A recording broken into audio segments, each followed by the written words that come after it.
कहा जाता है कि आज से करीबन 4.5 अरब साल पहले हमारी धरती बनी और आज ही से करीबन 3.8 अरब साल पहले धरती पर जीवन की शुरुआत हुई। इंसानों ने हजारों सालों से अपने पूर्वजों के निशान खोजते हुए पूरी धरती लांघ दी।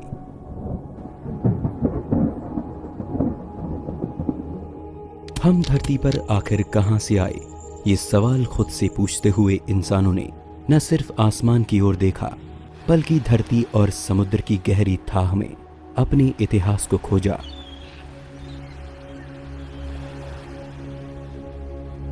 लेकिन प्रमाणों के जरिए जैसे जैसे हम समय में पीछे जाते गए, हमारी हैरानी और जिज्ञासा दोनों ही बढ़ते गए और एक वक्त में आकर हमें मालूम हुआ कि हमारे दूर के पूर्वज अरबों साल पहले धरती की सतह पर मौजूद पानी की गर्म और सुरक्षित पनाह में जन्मे होंगे। लेकिन क्या इस बात पर यकीन करना इतना आसान है?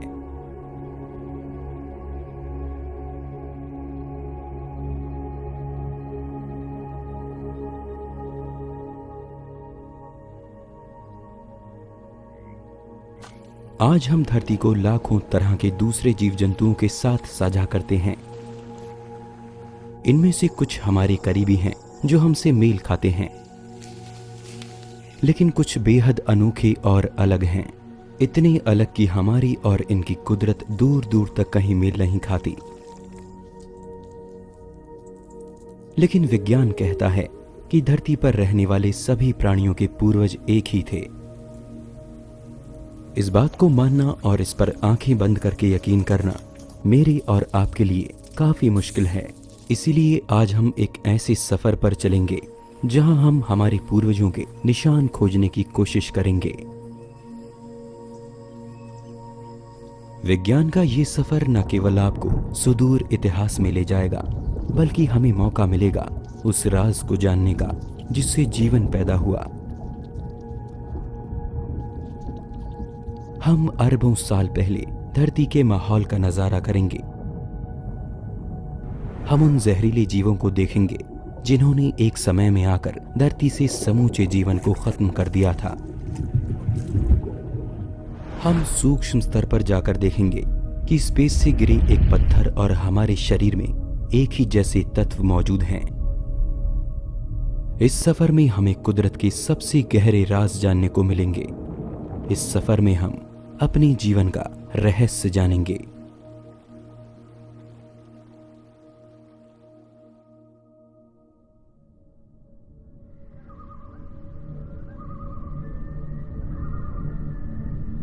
हमारे सफर की शुरुआत होती है कुदरत के एक ऐसे नियम से जिसकी वजह से आज हम और आप यहां तक पहुंचे हैं।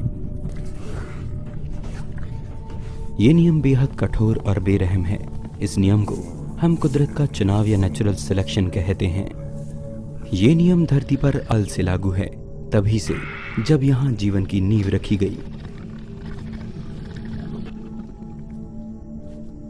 इस नियम के तहत धरती पर पैदा हुए सभी जीवों ने एक बड़ी लड़ाई लड़ी और जो उसके कहर से बच पाया उसे मौका मिला धरती की खूबसूरत कुदरत का आनंद उठाने का।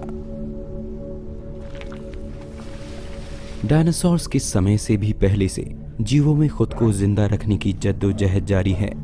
कमजोर जानवरों को खूंखार जानवरों ने खत्म किया और खूंखारों को कुदरत के कहर ने। पर इस सब में जो भी प्रजाति अपने आसपास के माहौल से तालमेल बिठाती रही, वही वक्त में खुद के वजूद को बचाने में सफल रही। ऐसा नहीं है कि कुदरत के साथ तालमेल बिठाने में केवल ज्यादा ताकत काम में आई, बल्कि जीवों की समझदारी और खुद को माहौल के मुताबिक ढाल लेने की कला ने ही कुछ खास प्रजातियों को धरती के उस कठोर माहौल में बचे रहने की ताकत दी। जीवों का आकार, उनकी बनावट, रंग और दूसरी खूबियां धरती पर उनके वजूद को बचाए रखने में सबसे अहम साबित हुई। इस बात को कछुए के अंडों से निकले ये नवजात बच्चे बड़ी आसानी से समझा सकते हैं। अभी अभी अंडों से बाहर निकले इन बच्चों को रेत पर चलकर शिकारियों से बचते हुए समुद्र की लहरों तक जाना है। अब इनमें से जो बच्चे कमजोर और सुस्त होंगे वो शिकारियों का शिकार बनेंगे, लेकिन जो बच्चे तेज, फुर्तीले और ताकतवर होंगे वो ही समुद्र की लहरों को छू पाएंगे और फिर समुद्र के पानी में अपने जीवन की शुरुआत करेंगे।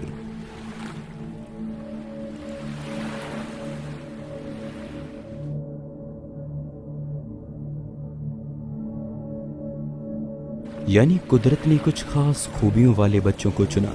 हालांकि कुदरत का ये नियम बड़ा बेरहम है, लेकिन ऐसा हमेशा से होता आया है और इसी नियम के चलते धरती पर जीवों की अलग अलग तरह की प्रजातियां विकसित हो पाईं।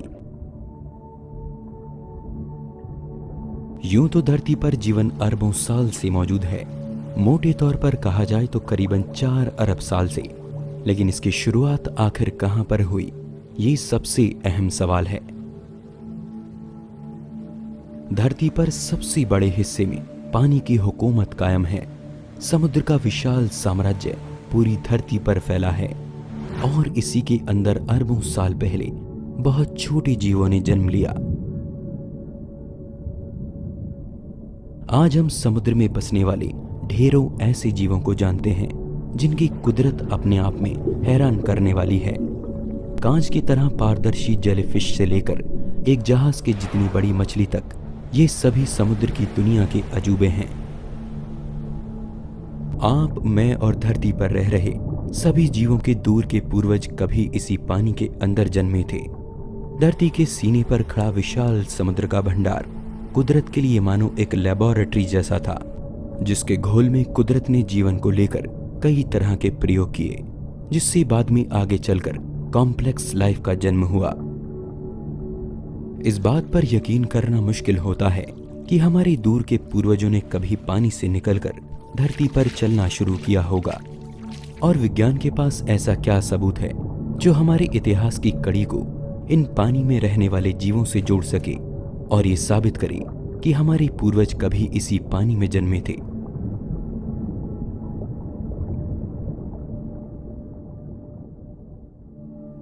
हमारे शरीर के कई हिस्से आज भी उन खूबियों को लिए हुए हैं जो आज से अरबों साल पहले हमारे पूर्वजों में पानी के अंदर विकसित हुई होंगी। ये मैं और आप हैं। जी हां, अपनी मां के गर्भ में इस समय हमारी उम्र केवल 24 दिन की है और इस स्टेज में हमारे सर के पास ये गिल्ड स्लिट्स मौजूद हैं, जिन्हें फेरिंगल पाउचेस भी कहते हैं। हैरानी की बात है कि मछली के अविकसित बच्चे में भी यही गिल्ड स्लिट्स पाए जाते हैं, जो आगे चलकर मछली के गलफड़ों में बदलते हैं, जबकि इंसानों में ये चेहरे, कान और जबड़ों का हिस्सा बनते हैं। इसी तरह से गर्भ में 5वें या 6ठे हफ्ते में आकर इंसानी बच्चे में एक पूंछ भी विकसित होती है, जो उस समय हमारी रीढ़ का हिस्सा होती है, लेकिन आगे की डेवलपमेंट में ये रीढ़ के निचले हिस्से में बदल जाती है।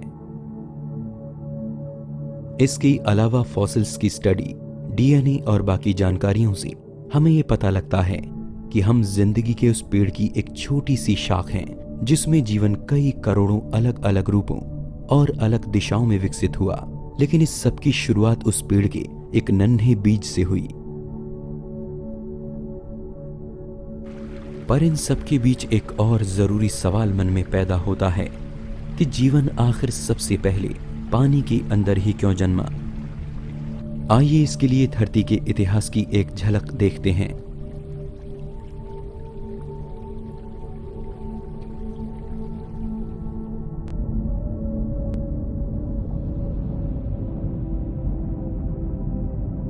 आज से करीबन 3.8 अरब साल पहले इस समय धरती का माहौल बेहद कठोर था। यहां ऑक्सीजन का कोई नामो निशान नहीं था और साथ ही एटमॉस्फेयर भी काफी पतला था। सूर्य की घातक किरणों से बचाने के लिए ओजोन जैसी लेयर भी इस समय मौजूद नहीं थी। जीवन के लिए खतरनाक अल्ट्रावायलेट किरणें हमारे नए प्लेनेट पर बिना किसी रोक टोक के बिखरती थीं। धरती का समूचा माहौल जीवन के पनपने के लिए नामुमकिन सा नजर आता था। समय के साथ धरती पर फटते ज्वालामुखियों और आसमान से बरसते उल्काओं ने धरती की ऊपरी सतह को उथल पुथल कर दिया। बाहरी जगहों में ऐसे भीषण हालातों के मुकाबले धरती पर मौजूद पानी के अंदर कहीं ज्यादा सुरक्षित माहौल था, और पानी की इसी महफूज पनाह में जीवन पहली बार धरती पर पनपा। हालांकि जिंदगी धरती पर सबसे पहले किस रूप में पैदा हुई, ये बात अब तक एक रहस्य है।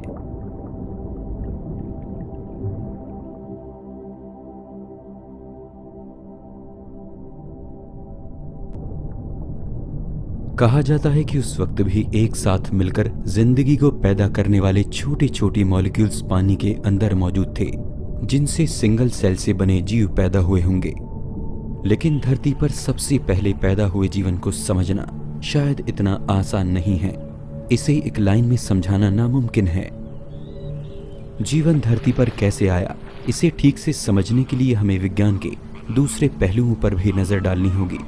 कई सवालों पर गौर करना होगा, जैसे कि एक जिंदा प्राणी आखिर क्या है, कौन सी जरूरी खूबियां ये तय कर देती हैं कि कोई चीज जिंदा है या नहीं। क्योंकि धरती पर कई चीजें ऐसी हैं जिनकी खूबियां हमसे मिलती जुलती हैं, लेकिन वे फिर भी जिंदा नहीं हैं।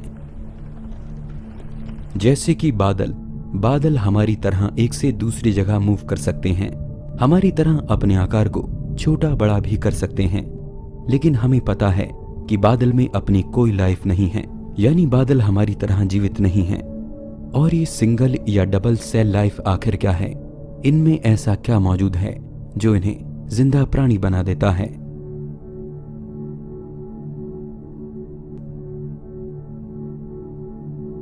लाइफ की बात की जाए तो सभी जिंदा प्राणियों को हम दो तरह की खूबियों के कारण अलग कर सकते हैं। पहले वो जो सिंगल सेल से बने हैं, और दूसरे वो जो कई सेल्स के आपस में मिलने से बने हैं। हम खुद खरबों छोटे छोटे सेल्स से मिलकर बने हैं। हमारे शरीर के ये सेल्स इतने छोटे हैं कि 10,000 सेल्स एक साथ एक पिन की नोक पर फिट हो सकते हैं। आसानी से समझा जाए तो कई सेल्स आपस में मिलकर छोटे टिश्यूज को बनाते हैं। टिश्यूज की परतें आपस में मिलकर हमारी बॉडी के किसी खास पार्ट को आकार देती हैं, जैसे कि दिल, फेफड़े, किडनी या स्किन। और ये सभी अलग अलग पार्ट जब आपस में मिलकर एक पूरे ढांचे को तैयार करते हैं, तो वो जिंदा प्राणी इंसान या जानवर के रूप में पहचाना जाता है। वहीं सिंगल सेल से बने प्राणियों में केवल एक सेल ही उनकी पहचान के लिए काफी है। हालांकि ये सेल्स हमें बिना माइक्रोस्कोप के दिखाई नहीं दे सकते, लेकिन फिर भी ये अपने आप में जीवन का सबसे छोटा रूप है, यानी इन्हें हम लाइफ कह सकते हैं।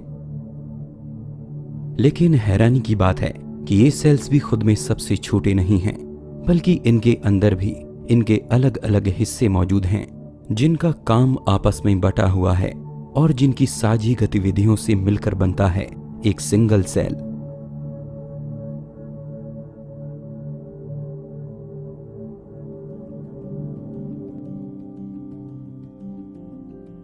आइए अब ये जानते हैं कि इन सेल्स के अंदर ऐसी कौन सी चीजें हैं जो आपस में मिलकर एक लाइफ को जन्म देती हैं। उदाहरण के लिए हमारी बॉडी के एक सेल को ले लेते हैं। सबसे पहले आती है इसकी परत, जिसे हम सेल मेम्ब्रेन भी कहते हैं। ये सेल को बाहरी आवरण देती है, यानी कि एक झिल्ली का काम करती है। इसे हम सेल की स्किन भी कह सकते हैं। ये कोई आम झिल्ली नहीं है, बल्कि ये पोषक तत्वों को पहचान कर उन्हें अंदर जाने देती है, जबकि जिन तत्वों से इसे खतरा है उनके लिए ये रास्ते को ब्लॉक कर देती है। इसके अलावा ये सेल्स के अंदर से वेस्ट को भी बाहर जाने देती है। इसके बाद आता है सेल के अंदर भरा हुआ लिक्विड, जिसे हम साइटोप्लाज्म कहते हैं। ऐसा नहीं है कि इसमें सिर्फ लिक्विड ही भरा है, बल्कि इसके कुछ अंग ऐसे हैं जो जरूरी कामों को अंजाम देते हैं। इसके स्पेशल पार्ट कुछ खास तत्वों को बनाते हैं, जैसे कि प्रोटीन, और प्रोटीन को यूज करके ही सेल्स अपनी ज्यादातर केमिकल प्रोसेस को अंजाम देते हैं। इसके कुछ जरूरी तरह के हिस्से खाने के छोटे छोटे मॉलिक्यूल्स को ऐसे मटेरियल में बदलते हैं जो सेल्स की एनर्जी और ग्रोथ के लिए जरूरी है। इनसे बनाए गए पोषक तत्व पूरे सेल में खास तरह की ट्यूब्स की मदद से ट्रांसफर किए जाते हैं। यानी हमारे शरीर में मौजूद सेल्स के अंदर अपना एक सिस्टम है जो हमारे द्वारा खाए गए खाने से जरूरी चीजों को लेकर लगातार ग्रोथ करते रहते हैं। और आखिर में आता है न्यूक्लियस, जिसे हम सेल का ब्रेन भी कह सकते हैं। सेल के बीचों बीच मौजूद ये न्यूक्लियस सेल के कंट्रोल सेंटर की तरह काम करता है। ये सेल की ग्रोथ की देखभाल करता है। साथ ही इसका काम ये भी देखना है कि सेल डिवाइड होकर अपने जैसे दूसरे सेल्स को भी जन्म दे। यानी कि सेल्स अपने आप में इन हिस्सों के बिना जीवित नहीं रह सकता। खुद को जिंदा रखने के लिए जरूरी चीजों को सेल अपने इन्हीं हिस्सों के जरिए बनाता है और ये सभी अलग अलग हिस्से मिलकर एक सेल को बनाते हैं। अब यहां समझने वाली बात यह है कि सेल जो जिंदगी का सबसे छोटा रूप है, यानी जिसे विज्ञान जिंदा मानता है, वो भी अपने अंदर ऐसे जरूरी हिस्सों को लिए हुए है जो इसके लिए काम करते हैं। अब सवाल ये आता है कि क्या सेल को छोड़कर उनके अंदर मौजूद अलग अलग हिस्से खुद में जीवित हैं? क्या अगर हम एक सेल के अंदर से न्यूक्लियस को बाहर कर दें तो क्या वो अपने आप में जिंदा रह पाएगा? क्या न्यूक्लियस, मेम्ब्रेन या साइटोप्लाज्म खुद कोई बिसात नहीं रखते? क्या ये अकेले अपने आप में जिंदा हैं? तो इसका जवाब है नहीं।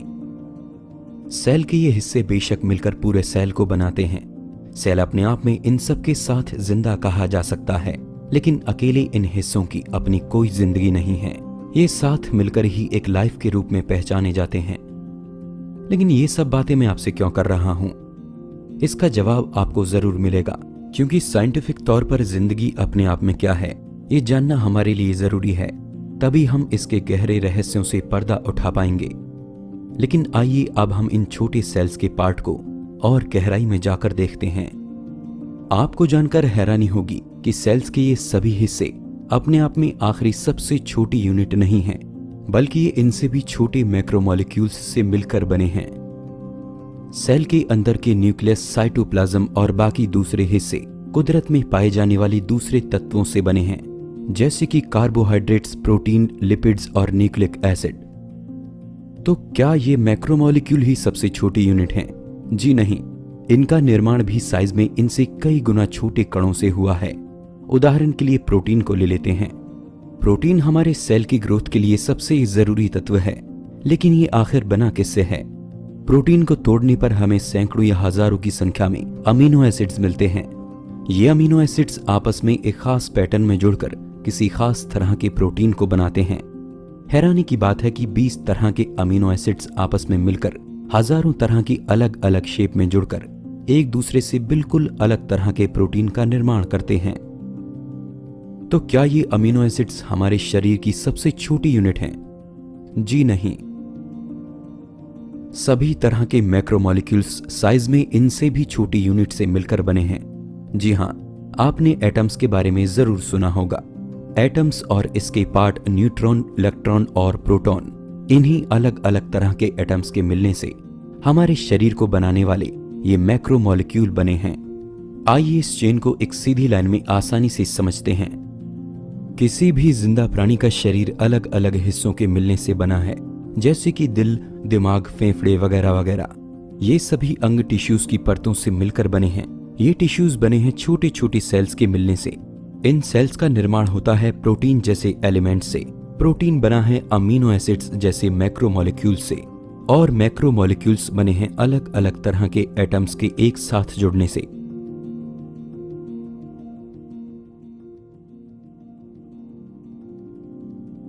लाइफ का एक कॉम्बिनेशन अपने आप में पेचीदा है, जिसे हमने अभी मोटे तौर पर जान लिया। इस मुश्किल कड़ी को सुलझाने से ये तो पता लग जाता है कि जिंदगी आखिर किन छोटे कणों से मिलकर बनी है। लेकिन इससे हमें ये पता नहीं चलता कि धरती पर जीवन सबसे पहले आखिर कैसे पैदा हुआ होगा, क्योंकि जीवित प्राणी को पैदा करने के लिए भी किसी दूसरे जीवित प्राणी की जरूरत होती है। तो सबसे पहला जिंदा प्राणी दुनिया में आखिर कहां से आया होगा? क्या साइंस ये बता सकता है कि जीवन की शुरुआत कैसे हुई? इस विषय में अब तक पूरी तरह से परफेक्ट एक्सप्लेनेशन मौजूद नहीं है, लेकिन दुनिया भर में वैज्ञानिकों और खोजकर्ताओं के समूह दिन रात इस रहस्य की परतों को खोलने में लगे हैं, और हम इन्हीं लोगों के द्वारा की जाने वाली खोजों और एक्सप्लेनेशंस को जानने वाले हैं, जिनसे हमें ये समझ आ सके कि आखिर धरती पर जीवन आया कहां से।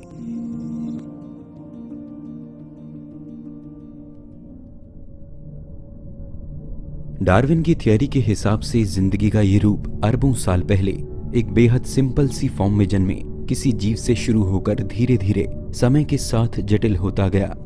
यानी शुरू में जन्मे जीवों का आकार, उनके अंग और उनके अंदर चल रही केमिकल प्रोसेस समझने में उतनी मुश्किल नहीं थी जितनी आज के जीवों को लेकर हैं। शुरू में उनकी खूबियां और उनके अंदर चल रही गतिविधियां काफी सिंपल थीं, लेकिन जैसे जैसे समय बीतता गया वैसे वैसे जन्म लेने वाले नए जीवों में अपनी पूर्वजों की तुलना में काफी बदलाव आने लगा। उनमें नए अंग और नई खूबियां विकसित होने लगी। आइए इसे और आसानी से समझने के लिए हम साइंस की एक ऑब्जर्वेशन पर नजर डालते हैं। कोई भी जीवित प्राणी जब भी अपनी संतानों को जन्म देते हैं तो पैदा हुई संतानें कुछ नई खूबियों के साथ जन्म लेती हैं। पैदा हुए जिन बच्चों में नई खूबियां माहौल के हिसाब से ठीक नहीं बैठती, ऐसे बच्चों की जीने की संभावना कम हो जाती है। यानी बड़े होते होते ये बच्चे माहौल की कठोरता से हार मान जाते हैं और अपने जैसे बच्चे पैदा करने की उम्र तक मर जाते हैं। आइए इसे और आसानी से समझते हैं। क्या आपने कभी सोचा है कि टिड्ढों का रंग हरा ही क्यों होता है? इसके पीछे एक बड़ी वजह होनी चाहिए। चलिए उदाहरण के लिए मान लेते हैं कि शुरू में कभी टिड्ढों की प्रजातियां एक से ज्यादा रंग की रही होंगी, लेकिन पेड़ पौधों के बीच रहने वाले इन टिड्ढों में ऐसे टिड्ढों को शिकारियों से बचने में मदद मिली जिनका रंग हरा था। हरे रंग के होने के कारण ये पेड़ पौधों के बीच शिकारियों को जल्दी से नजर नहीं आते थे और दूसरे टिड्ढों के मुकाबले ये ज्यादा सुरक्षित रहते। समय के साथ दूसरे रंग के टिड्ढों का शिकार तेजी से हुआ और बचे रह गए हरे रंग के टिड्ढे। आगे चलकर हरे रंग के टिड्ढों ने अपनी संतानों को जन्म दिया, जो पीढ़ी दर पीढ़ी खुद को और सुरक्षित बनाने के लिए अपने अंदर बदलाव करते चले गए। यहां गौर करने वाली बात यह है कि ऐसे बच्चे जो अपनी कमियों की वजह से माहौल से तालमेल बिठाने में सफल नहीं रहे, उनकी संख्या कम होती गई और वो सामान्य पैदा हुए बच्चों के मुकाबले अपनी तादाद बढ़ाने में पिछड़ गए, जिसका नतीजा हुआ कि माहौल से तालमेल बिठाने वाली खूबियों को लेकर पैदा होने वाली प्रजाति ज्यादा संख्या में पनपती चली गईं। इन जीवों की खूबियां आगे चलकर इतनी बदल गईं कि इन्होंने एक नई प्रजाति के रूप में खुद को विकसित कर लिया और इन्हें इनके पूर्वजों से पहचानना मुश्किल होता गया।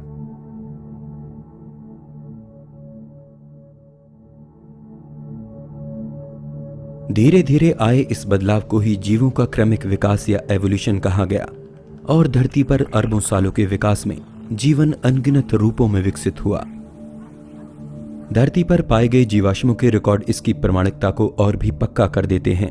फॉसिल्स की स्टडी की मदद से जैसे जैसे हम वक्त में पीछे जाते हैं, जीवों की कुदरत समझने में आसान होती जाती है और इसी के आधार पर वैज्ञानिकों ने यह नतीजा निकाला कि आज से करीबन 3.5 अरब साल पहले लाइफ बहुत ही सिंपल से सेल के रूप में जन्मी होगी।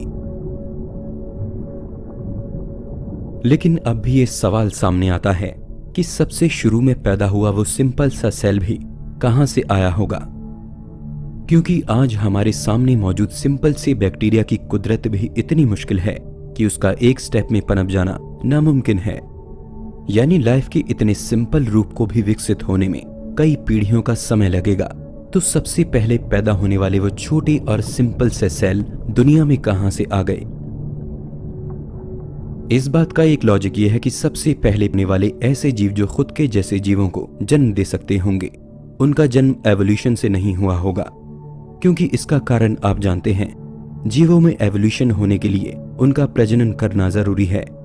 अगर वो अपनी नस्ल को पीढ़ी दर पीढ़ी आगे नहीं बढ़ाएंगे तो उनमें एवोल्यूशन होगा ही नहीं। इसलिए धरती पर पैदा होने वाला सबसे पहला जीवन आखिर किस रूप में जन्मा था, इस बात को समझने के दूसरे तरीके हमें देखने होंगे। एक आइडिया जिसके बेस पर वैज्ञानिक लाइफ को लेकर नई खोजें कर रहे हैं और जीवन के रहस्य को सुलझाने में कुछ हद तक कामयाब हो पाए हैं। ये आइडिया कहता है कि लाइफ यानी जीवन का जन्म केमिस्ट्री से हुआ। दुनिया में हर चीज बहुत ही छोटे छोटे कणों से मिलकर बनी है, यहाँ तक कि हवा और रोशनी भी। जिस रोशनी को हम देख रहे हैं वो इतने छोटे कणों के आपस में मिलने से बनी है जिन्हें हम अपनी आंखों से नहीं देख सकते। यही छोटे कण आपस में मिलकर अपने से बड़े कणों यानी मॉलिक्यूल्स को बनाते हैं और यही मॉलिक्यूल्स फिर आपस में मिलकर किसी बड़े स्ट्रक्चर या जीव को आकार देते हैं। पूरी दुनिया बल्कि पूरा यूनिवर्स इसी तरह के छोटे छोटे कणों के आपस में मिलने से बना है और इनके इसी बिहेव को स्टडी करना ही केमिस्ट्री का अध्ययन है। लेकिन यहाँ हम केमिस्ट्री के उस हिस्से की बात करेंगे जो ये कहता है कि इन्हीं छोटे कणों के आपस में मिलने से अचानक लाइफ का जन्म होता है। जिंदगी को जन्म देने वाली केमिस्ट्री कुछ जरूरी बातें हमें बताती है, जिनमें सबसे अहम बात है कि जिन अलग अलग छोटे कणों या हिस्सों से मिलकर जीवन बना है, उनका एक साथ एक टीम की तरह काम करना जरूरी है, जिसे हम मेटाबॉलिक पाथवेज कहते हैं। जैसा कि हमने पहले भी जाना था कि सेल के अलग अलग से एक साथ मिलकर सेल की ग्रोथ के लिए काम करते हैं। यहां तक कि एक आम से दिखने वाले पौधे के सेल में भी ऐसी ढेर सारी प्रोसेस चल रही होती हैं, जिनमें अलग अलग हिस्सों को एक साथ सेल की ग्रोथ के लिए काम करना, अलग अलग प्रोसेस से खाने के मॉलिक्यूल्स को तोड़कर उन्हें एनर्जी में बदलना, ये कुछ ऐसे काम हैं जो मेटाबॉलिज्म का हिस्सा हैं। और जीवन की केमिस्ट्री में सबसे अहम चीज यही है, बिना मेटाबॉलिज्म के लाइफ नहीं हो सकती। सेल की ग्रोथ और उसके लिए जरूरी एनर्जी पैदा करने का सारा सिस्टम मेटाबॉलिज्म कहलाता है, और बिना मेटाबॉलिज्म के जीवन का लगातार बने रहना नामुमकिन है। लाइफ की केमिस्ट्री एक और जरूरी बात हमें बताती है कि जिंदा सेल्स कुछ खास तरह के मॉलिक्यूल से मिलकर बने हैं। जिंदा प्राणियों के शरीर को बनाने वाले कुछ अहम तत्व जैसे कि अमीनो एसिड्स, शुगर वगैरह, ये मॉलिक्यूल्स आपस में जुड़ते हैं और अपनी कुदरत से कहीं ज्यादा मुश्किल स्ट्रक्चर का निर्माण करते हैं, जैसे कि जीन, प्रोटीन, सेल मेम्ब्रेन वगैरह। और आगे ये चेन जारी रहती है, जिससे एक लाइफ का जन्म होता है। पुराने समय में यह माना जाता था कि हमारे शरीर को बनाने वाले ये मॉलिक्यूल्स सिर्फ जिंदा प्राणियों में ही पाए जाते हैं। इसके अलावा जीवन से जुड़ी एक और पहेली सभी को परेशान करती आई कि कैसे जिंदा प्राणियों के अंदर होने वाली सारी गतिविधि उसे जिंदा बनाए रखती हैं। पुरातन विज्ञान के लिए ये बातें अनसुलझी पहेलियों की तरह थीं। वे इसके पीछे किसी रहस्यमयी ताकत का हाथ मानते थे। लेकिन 1828 में फ्रेडरिक वोहलर नाम के जर्मन केमिस्ट ने लैब में यूरिया का निर्माण कर दिखाया। यूरिया जो कि हमारे पेशाब में पाया जाता है, लेकिन जीवित प्राणी के शरीर द्वारा बनाया गया एक तत्व लैब में किए गए प्रयोगों से बन सकता है। ये बात उस समय विज्ञान में जीवन की समझ को लेकर एक नया मोड़ लाई। हमारे शरीर के ऐसे तत्व जिनके बारे में ये माना जाता रहा कि उनका मिलना केवल जीवित प्राणियों में ही मुमकिन है, यूरिया के लैब में बन जाने से इस बात को चुनौती मिली और एक नई तरह की थ्योरी सामने आई। जीवन को बनाने और उसे चलाने के पीछे किसी रहस्यमयी ताकत का हाथ नहीं, बल्कि केमिस्ट्री का हाथ है। कुदरत में मौजूद अलग अलग तत्व आपस में मिलकर कुछ ऐसे केमिकल रिएक्शन करते हैं जिनसे जीवन का जन्म होता है, और उसी के जैसे दूसरे केमिकल रिएक्शन पैदा हुए उस नए जीवन को सरवाइव करने के लिए जरूरी चीजें मुहैया कराते हैं, जैसे कि एनर्जी। आधुनिक जगत में लैब में कई तरह के मॉलिक्यूल्स और सेल्स की एक्टिविटी को बना लिया गया है, जिसने जीवन से जुड़े उस रहस्यमयी ताकत के कॉन्सेप्ट को लगभग खत्म कर दिया है और सबको सुझाया है कि कुदरत में पाए जाने वाले बेजान तत्वों के आपस में मिलने से एक जीवित प्राणी का जन्म हो सकता है। खोजकर्ताओं ने हाल ही में जीवन के लिए कुछ ऐसे ही जरूरी तत्वों को मीटेरॉइड्स के अंदर भी खोज निकाला है, जैसे कि अमीनो एसिड और शुगर। चट्टानों के जो छोटे टुकड़े पत्थर के रूप में स्पेस से आकर धरती पर गिरे, उनके अंदर जीवन के लिए जरूरी तत्वों का पाया जाना इस बात का सबूत है कि ऐसे खास तत्व पूरे ब्रह्मांड में हमें कहीं भी मिल सकते हैं, और शायद ये अरबों साल पहले भी धरती पर मौजूद थे। हैरानी की बात है कि कुदरत कैसे कुछ बेजान तत्वों से जो खुद में जिंदा नहीं होते को आपस में मिलाकर एक जिंदा प्राणी को पैदा कर देती है।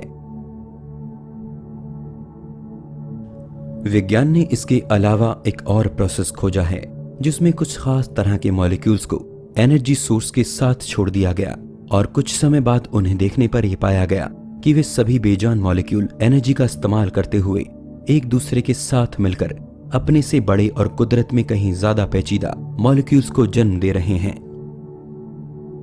समय गुजरने पर लैब में किए गए प्रयोगों ने यह भी साबित किया कि केमिकल रिएक्शन की एक पूरी चेन कुदरत से मिले हालातों के हिसाब से खुद ही जन्म लेती है, और जिंदा सेल्स की तरह उनके अंदर भी एनर्जी को जनरेट करने का एक प्रोसेस तैयार होता है। इसी तरह की खोजों में वैज्ञानिकों ने कई तरह के कुदरती चमत्कार भी देखे, जिसमें कुछ खास तरह के मॉलिक्यूल खुद ही एक साथ मिलकर सेल की मेम्ब्रेन जैसी शेप में जुड़ते हैं। कुछ तो इस तरह के स्ट्रक्चर भी बनाते हैं जो दिखने में हमारे डीएनए के धागों जैसे लगते हैं। यानी जीवन की कठिन पहेली की कुछ कड़ियां हमारे हाथ लगी हैं, लेकिन विज्ञान ने जीवन का आखिरी राज जान लिया है, ये कह देना भी गलत होगा। इस पर अभी काम चल रहा है। जीवन सबसे पहले आखिर किस रूप में धरती पर आया होगा? क्या उसकी कुदरत आज के जीवन जैसी थी? ये कुछ सवाल आज भी विज्ञान के लिए बेहद मुश्किल पहेलियां हैं। कैसे कुछ खास तरह के बेजान तत्व आपस में मिलकर एक टीम की तरह काम करने लगते हैं और अपने साझे काम की पेचीदगी को इस हद तक ले जाते हैं कि जेनेटिक कोड जैसे बेहद मुश्किल सिस्टम का जन्म होता है। कुछ इसी तरह अरबों साल पहले भी हुआ होगा, जब पानी की उस सुरक्षित पनाह में बेजान मॉलिक्यूल्स के आपस में मिल जाने से अचानक एक जीवित प्राणी ने जन्म लिया होगा। और यही प्राणी धरती पर जीवन के उस पेड़ का बीज साबित हुआ जिसकी करोड़ों अलग अलग शाखों पर जिंदगी अरबों सालों में खरबों पत्तों के रूप में जन्मी। हमने अब तक जाना कि कैसे पानी के अंदर सबसे पहले जीवन पनपा होगा। सबसे पहले जन्मे सूक्ष्म जीव जो आगे चलकर धरती पर बसने वाले सभी प्राणियों के पूर्वज साबित हुए। और इन्हीं जीवों में किसी गहरे समुद्र या किसी झील में हमारे जटिल डीएनए बनने की पहली कवायद शुरू हुई होगी।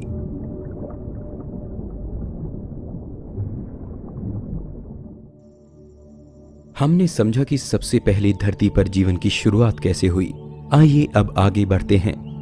वैसे तो जीवन कई अलग अलग रूपों में धरती पर जन्मा होगा, लेकिन एक खास तरह के जीवों ने धरती की कुदरत पलट देने का कारनामा कर दिखाया और धरती को हमेशा के लिए बदल कर रख दिया। वेस्टर्न ऑस्ट्रेलिया के तटों पर मौजूद सूक्ष्म जीवों के एक जगह जमा होने से बनी ये पत्थर जैसी संरचना अपने आप में सबसे पुरानी और अनोखी है। इन्हें स्ट्रोमेटोलाइट्स कहा जाता है।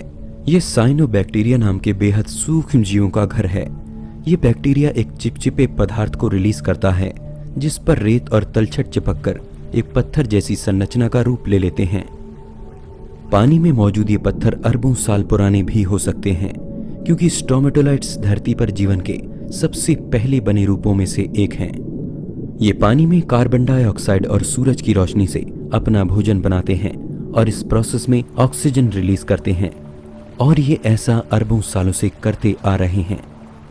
धरती पर मौजूद सबसे पुराने स्ट्रोमेटोलाइट्स का समय 3.5 अरब साल के करीब दर्ज किया गया है। लेकिन शांत से दिखने वाले इन पत्थरों ने कभी धरती पर मौजूद लगभग सारे जीवन को विलुप्त कर दिया था। इनके समूह ने धरती के एटमॉस्फेयर में एक ऐसी जहरीली गैस छोड़ी थी जिससे उस वक्त मौजूद ज्यादातर प्राणियों का जीवन खत्म हो गया, और वो जहरीली गैस थी ऑक्सीजन। जी हाँ, आपको सुनकर हैरानी होगी, लेकिन ये बात सच है। धरती के एटमॉस्फेयर में करीबन 3 अरब साल पहले तक ऑक्सीजन का लेवल आज के जितना नहीं था। आज जितनी ऑक्सीजन एटमॉस्फेयर में है उससे काफी कम ऑक्सीजन उस वक्त मौजूद थी, और धरती पर बसने वाले प्राणियों की कुदरत आज के प्राणियों से कुछ अलग थी। वे सभी ऑक्सीजन पर नहीं पलते थे। ऐसा नहीं है कि उस वक्त स्ट्रोमेटोलाइट्स ऑक्सीजन नहीं बना रहे थे, लेकिन उस वक्त तक धरती पर लोहे यानी आयन की मात्रा काफी ज्यादा थी, जिससे मुक्त हुई ऑक्सीजन का ज्यादातर हिस्सा आयन के साथ मिलकर आयन ऑक्साइड यानी लोहे की जंग में बदल रहा था। लेकिन जैसे जैसे समय के साथ लोहे की मात्रा कम होने लगी, ऑक्सीजन का बड़ा हिस्सा एटमॉस्फेयर में प्रवेश करने लगा और धरती पर ऑक्सीजन की मात्रा बढ़ने लगी, जिससे एक ग्लोबल क्राइसिस पैदा हो गया और उस वक्त के ज्यादातर जीवों के लिए ऑक्सीजन जहरीली साबित हुई। तब धरती पर जीवन मानो खत्म सा हो गया था। लेकिन किसी भी चीज को पूरी तरह से खत्म करना नामुमकिन होता है, और तब भी वैसा ही हुआ।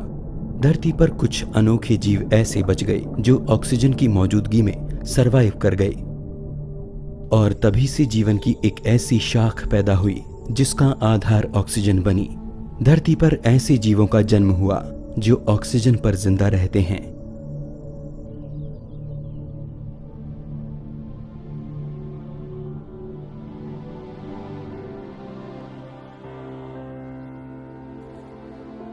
ऑक्सीजन पर पलकर ही धरती के इतिहास में बेहद अनोखे और अद्भुत जीव पैदा हुए, जिसमें लाखों साल पुराने 2 फीट तक के कीड़े, 100 फीट लंबे डायनासोर्स और 90 फीट बड़ी ब्लू व्हेल तक शामिल है। अरबों साल पहले आए एक बदलाव ने धरती की कुदरत को बदल कर रख दिया और धरती पर जीवन एक नए सिरे से पनपा। जीवन की जो कहानी आज हमने सुनी वो हमारे सफर का एक बेहद छोटा हिस्सा थी। हमसे लगातार सवाल पूछते हमारे जिज्ञासु दिमाग में अभी कई प्रश्न और हैं जिनके नए सफर हमें आगे भी तय करने हैं। सोचिए कैसा होता अगर धरती पर ऑक्सीजन की जगह किसी दूसरी गैस पर जीवन पल रहा होता। क्या वो जीव हमारे जैसे होते?